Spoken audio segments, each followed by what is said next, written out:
esse diodo conduz, e se ele é um LED, ele vai emitir uma luz, né? O LED, assim como um diodo normal, ele possui polaridade. Essa polaridade ela vai ter que ser indicada, né? Então, vai ter um terminal negativo e um terminal positivo. Na imagem ao lado ali, o terminal negativo, ou catodo, ou cátodo, ele é indicado pelo chanfro, ou seja, existe um corte no encapsulamento do LED indicando esse negativo. Às vezes, alguns LEDs não possuem esse corte, então eu poderia também identificar o negativo do LED olhando ele internamente. Se vocês olharem aqui na figura, eu consigo ver que o terminal negativo dele, lá dentro, ele tem uma área maior, então eu poderia identificar dessa forma. O pessoal também gosta de identificar através do comprimento do terminal. Isso só vale quando o LED for novo. Se ele tiver cortado com os dois terminais iguais, não é uma opção válida, né?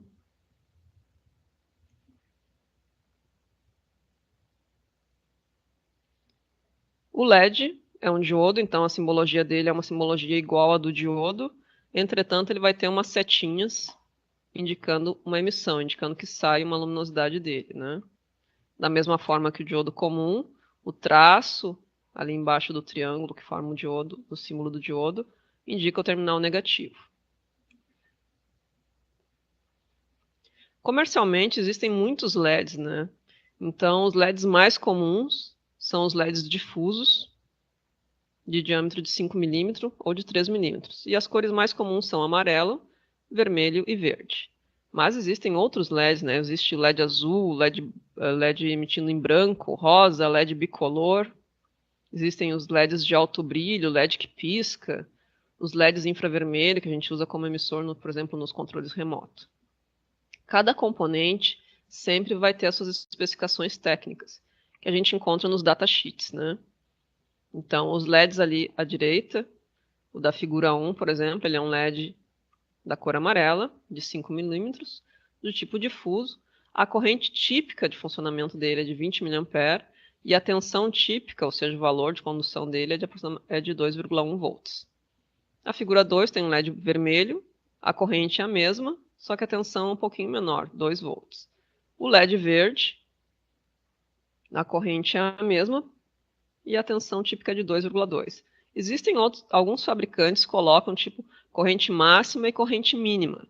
Nesse caso, a gente pega e coloca uma corrente mais ou menos no meio ali, né, para não ultrapassar o valor limite do componente.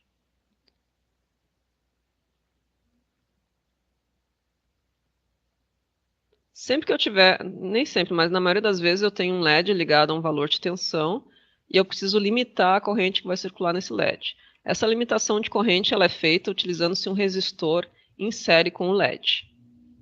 Para calcular esse resistor, eu preciso saber algumas informações, né? Eu preciso saber aonde ele vai ligado, então qual o valor da tensão da fonte em que ele vai ser ligado. Eu preciso saber as informações sobre o LED, então qual é a tensão e a corrente desse LED, que são informados pelo fabricante. E a equação ali ao lado dá como eu calculo esse resistor. Então, para calcular um resistor, eu tenho que saber a tensão sobre ele e a corrente que passa nele. Como o LED está em série com o resistor, né, a corrente do LED vai ser a corrente do resistor. Então, a resistência do LED, que vai ser calculada em ohms, é igual ao quê? Primeiro eu calculo tensão da fonte menos a tensão do LED, pego esse resultado e divido pela corrente do LED. Vou achar o valor do resistor que eu vou colocar em série com o LED. Além de calcular o valor da resistência, eu preciso me preocupar também com a potência que esse resistor vai dissipar. Então, às vezes, os LEDs estão ligados numa tensão muito maior ali, tipo, o LED está ligado lá em 20, 24 volts, então eu preciso, de fato, calcular a potência do resistor. Como é que eu calculo potência de forma geral? Potência calculada pela tensão vezes a corrente.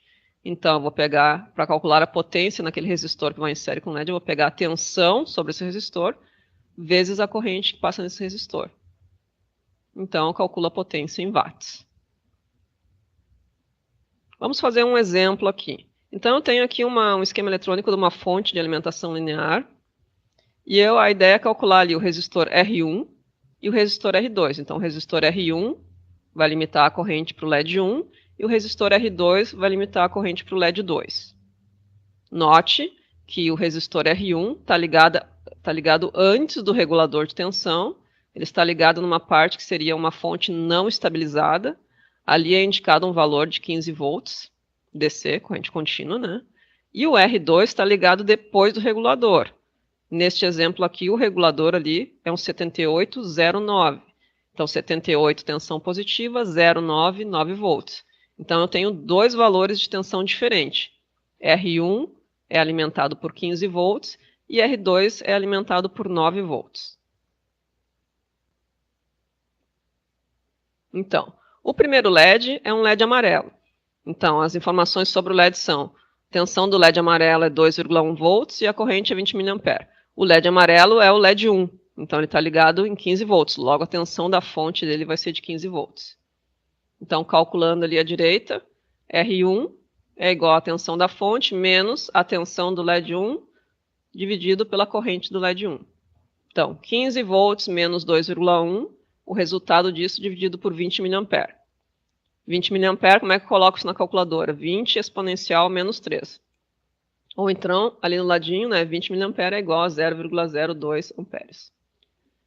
Calculando o resistor R1, eu encontrei 645 ohms.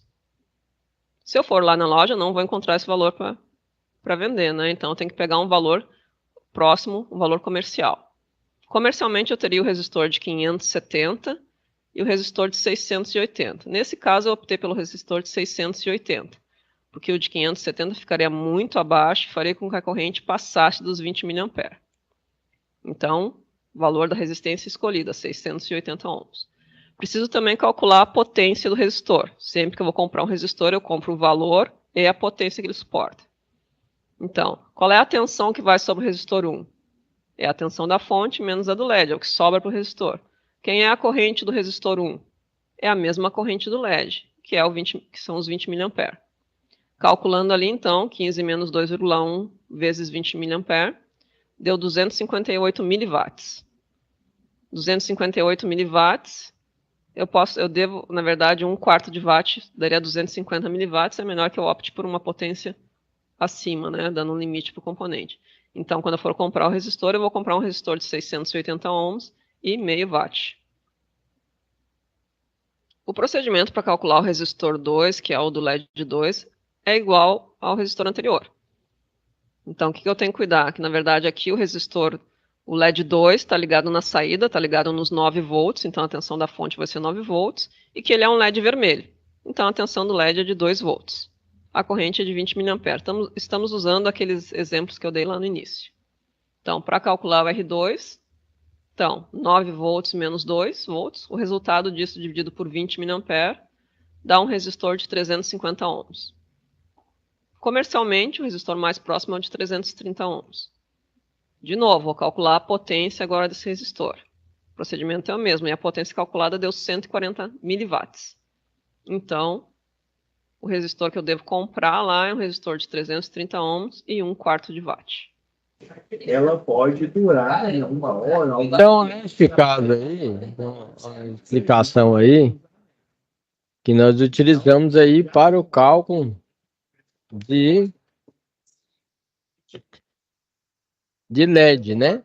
Porque o LED ele tem aí uma corrente limitada sobre o seu tipo de ligação, ok? E aí, explicando a nossa atividade, nós temos o controle do ar-condicionado, controle da televisão, controle do microsystem, controle do PlayStation 5 e assim sucessivamente. Esses controles, como eu falei para vocês, ele tem uma parte de LED que acende aquela luzinha que vocês vê, né?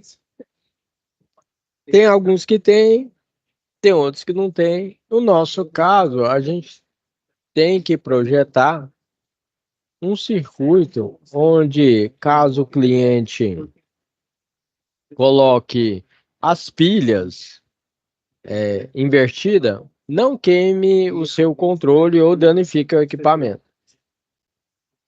Além disso, tem que indicar que está em pleno funcionamento, ok? Quando as pilhas estiver na posição correta, vai acender um LED aí. O detalhe é o seguinte, hoje em dia, falando na prática, Antigamente não, né? Ou seja,